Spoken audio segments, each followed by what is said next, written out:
28 1ஆம் தேதி வந்து SBI கிளர்க் ப்ரிலிம்ஸ் எழுத போகிற மக்களே உங்களுக்கான ஒரு முக்கியமான ஒரு இன்ஃபர்மேஷன் தான் இந்த வீடியோ நான் சொல்ல போகிறேன். வீடியோ ஃபுல்லாக பாருங்கள்.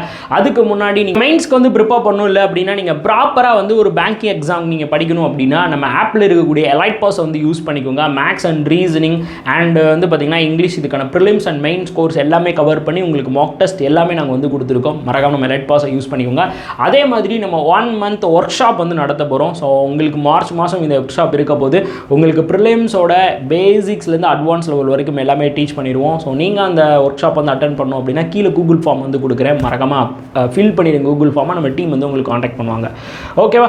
ஸோ இப்போ வந்து முக்கியமான விஷயம் என்ன அப்படின்னு பார்த்தீங்கன்னா, இப்போ அதாவது 22ஆம் தேதி நடைபெற்ற எக்ஸாமில் எப்படி இருந்துச்சு அப்படின்னு பார்த்தீங்கன்னா, இந்த ரீசனிங் பார்ட் அப்படின்றதும் இந்த மேக்ஸ் பார்ட் அப்படின்றதுனா ஒரு ரோலாக வந்து இருந்துச்சு. இங்கிலீஷ் உங்களுக்கு வந்து பார்த்திங்கன்னா ஆல் ஷிஃப்ட் ஓரளவுக்கு வந்து ஈஸி டு மாடரேட் லெவலில் தான் இருந்தது. எல்லாராலையுமே என்ன பண்ணாங்க அப்படின்னு பார்த்தீங்கன்னா ஒரு 20 போட்டாங்க. Normal average below average students கூட நம்மளால் 20 போட முடிஞ்சுன்னு சொன்னாங்க. அப்போ ஒரு நல்ல அட்டெம்ப்ட் வந்து 20ல் இருந்து ஒரு 25ன்னு வச்சுக்கோங்க. பட் ஆவரேஜ் அட்டெம்ப்ட் வந்து 20. சரி, ஆவரேஜ் அட்டெம்ப்ட் வந்து 20. நமக்கு ஆவரேஜ் அட்டெம்ப்டே போதும். அதே மாதிரி ஆப்டியில் வந்து பார்த்திங்கன்னா உங்களுக்கு 3rd shift and 4th shift கொஞ்சம் கஷ்டமாக இருந்திருக்கு. 3rd ஷிஃப்ட்டில் வந்து பார்த்திங்கன்னா உங்களுக்கு கேஸ்லெட்லாம் கேட்டிருக்காங்க. அதனால் கண்டிப்பாக அதோட அட்டெம்ப்ட் வந்து பார்த்திங்கன்னா உங்களுக்கு 20க்கு கீழே போயிடும். அதாவது 20 கீழே போகுது அப்படின்னா எப்படி வரும் அப்படின்னா 20 அதாவது 20 19 18 இந்த ரேஞ்சில் தான் நிறையா பேரால் அட்டன் பண்ண முடியும். கொஞ்சம் நல்லா படிக்கிற ஸ்டூடெண்ட்ஸ், கொஞ்சம் நல்லா வேகமாக இருக்கிறவங்க வந்து பார்த்திங்கன்னா ஒரு 24 வந்து போடலாம். இந்த ரீசனிங் டாபிக் வந்து நீங்கள் ஸ்டக் ஆகாமல் போட்டிங்க அப்படின்னா உங்களால் கண்டிப்பாக ஒரு 30 கிட்ட போட முடியும்.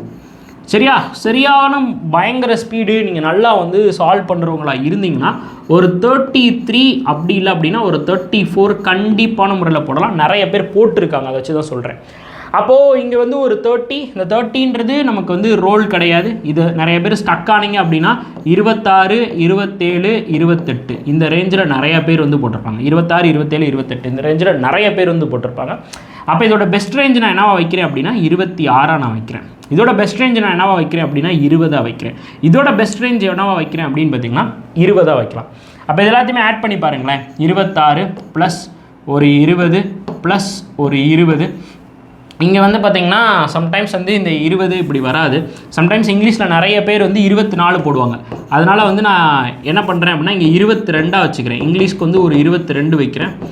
ரீசனிங்க்கு வந்து 30 நம்ம வந்து வச்சுக்கலாம். ஸோ 30 இங்கிலீஷ் வச்சாச்சு. ஸோ ரீசனிங் வச்சாச்சு. தென் வந்து மேக்ஸில் வந்து பார்த்திங்கன்னா ஒரு 20 ப்ளஸ், அதாவது 20ன்னு வச்சுக்கோமே. இப்போ இது எல்லாத்தையுமே நீங்கள் ஆட் பண்ணும்போது உங்களுக்கு எவ்வளோ வருது அப்படின்னா 72 வருதா? அப்போ நல்ல அட்டெம்ப்ட் அப்படிங்கும்போது 70 ப்ளஸ் ஒரு நல்ல அட்டெம்ப்டாக பார்க்கப்பட்டிருக்கு. இந்த 70 ப்ளஸ் நல்ல அட்டெம்ப்ட் தான். பட் ஆவரேஜ் அட்டெம்ப்ட் எவ்வளோ இருக்கும் அப்படின்னு பார்த்தீங்கன்னா நான் சொல்கிற மாதிரி தான் இருக்கும் பாருங்கள். 66 67 68 69 அதுக்கப்புறம் வந்து 70 இந்த ரேஞ்சில் வந்து பார்த்திங்கன்னா மேக்ஸிமம் நம்பர் ஆஃப் பீப்புள்ஸ் வந்து இந்த ரேஞ்சில் தான் போட்டிருப்பாங்க. நல்லா படிக்கிறவங்க, ஓரளவுக்கு ஸ்பீடு வந்து ரீசனிங்கில் இருக்கிறவங்க எல்லாருமே 70 ப்ளஸ் போட்டிருப்பாங்க. இந்த கேட்டகரியில் இருக்கிற எல்லாருமே வந்து இப்போ மெயின்ஸ்க்கு வந்து படிக்க ஸ்டார்ட் பண்ணியிருப்பாங்க. அப்போ 27 28 1ஆம் தேதி போகிறவங்க இந்த மாதிரி ரெஸ்ட்ரிக்ட் பண்ணிக்கோங்க. எடுத்தோடனே நமக்கு வந்து பார்த்திங்கன்னா இங்கிலீஷ் ஓப்பன் ஆக போகுது. ரெண்டாவது ரீசனிங் ரெண்டாவது மேக்ஸ் வந்து ஓப்பன் ஆக போகுது. லாஸ்ட்டாக தான் ரீசனிங் ஓப்பன் ஆக போகுது. அப்போ ஒரு ஷிஃப்ட்டு நீங்கள் வந்து மேக்ஸ் ஓரளவுக்கு 18 தான் போட்டிருக்கீங்க அப்படின்னா கண்டிப்பாக உங்களுக்கு கஷ்டமாக தான் வந்திருக்கு. அந்த கடுப்பையும் கொடுறதையும் ரீசனிங்கில் காட்டாமல் இருந்தீங்கனாலே போதும். பிகாஸ் நீங்கள் ரீசனிங்கில் மேக்ஸிமம் அட்டெம்ப்ட் கொடுத்தா மட்டும்தான் உங்களால் உள்ளே வர முடியும். அதனால் தயவு செஞ்சு இப்போ இங்கிலீஷ் செஷன் ஒழுங்காக பண்ணலன்னா மேக்ஸ் மேலே கோவப்படாதீங்க. மேக்ஸ் ஒழுங்காக பண்ணலன்னா ரீசனிங் மேலே கோவப்படாதீங்க. ஆவரேஜ் அட்டெம்ப்ட் மெயின்டைன் பண்ணி ரீசனிங்கில் புஷ் பண்ணிடுங்க. ரீசனிங்கில் மேக்ஸிமம் அட்டெம்ப்ட் வந்து கொடுத்துருங்க. இது மாதிரி வந்து பண்ணி நீங்கள் எல்லாருமே ஒரு 70 ப்ளஸை எய்ம் பண்ணி 27 28 1ஆம் தேதி போகிறவங்க ஒரு 70 ப்ளஸை எய்ம் பண்ணி போங்க. கண்டிப்பாக இந்த பேட்டர்னில் தான் வரப்போகுது. ஸோ தட் நீங்கள் தயவு செஞ்சு இந்த மாதிரி அப்ரோச் வந்து மெயின்டைன் பண்ணிக்கோங்க. ரீசனிங்கில் மேக்ஸிமம் ஸ்கோர் எப்படி கொடுக்குறது அப்படின்றத வந்து தயவு செஞ்சு பிளான் பண்ணிக்கோங்க. பசில்ஸ் நிறைய கேட்குறாங்க. பசில்ஸ் அண்ட் சீட்டிங்ஸ் ஈஸியாகவும் இருக்குது.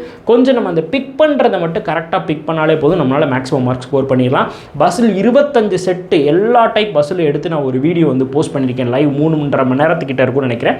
அந்த வீடியோ கமெண்ட் பாக்ஸில் நான் பின் பண்ணி வைக்கிறேன். போய் தயவு செஞ்சு பார்த்துருங்க. சரியா? வேறு டவுட்ஸ் இருந்தாலும் கேளுங்க. ஃப்ரீயாக போங்க. இந்த ஐயோ அப்படின்ற பதட்டம்லாம் வேணாம். கண்டிப்பாக நீங்கள் போய் ஒழுங்காக எழுதுனீங்கன்னா கிளியர் பண்ணிடுவீங்க. முடித்த கையோட மெயின்ஸ்க்கு வந்து படிச்சிருங்க. மெயின்ஸ் எப்படி படிக்கிறது அப்படின்ற ஒரு வீடியோ ஈவினிங் வந்து நான் வந்து போஸ்ட் பண்ண போகிறேன். பார்த்து படிச்சிருங்க. தேங்க்யூ.